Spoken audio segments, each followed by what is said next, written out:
हम वही कहेंगे जो हमारा दीन हमको बताता है। अमल करो तो तुम्हारा भला है, नहीं कोई अमल करे तो नुकसान हमारा नहीं है उसमें। अस्सलामु अलैकुम वरहमतुल्लाहि तआला व बरकातुहू।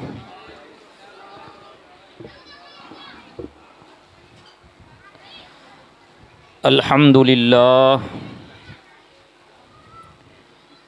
अल्हम्दुलिल्लाहि रब्बिल आलमीन वस्सलातु वस्सलामु अला सय्यिदिल अंबियाइ वल मुरसलीन वअला आलिहि व अस्हाबिहि व अज़वाजिहि व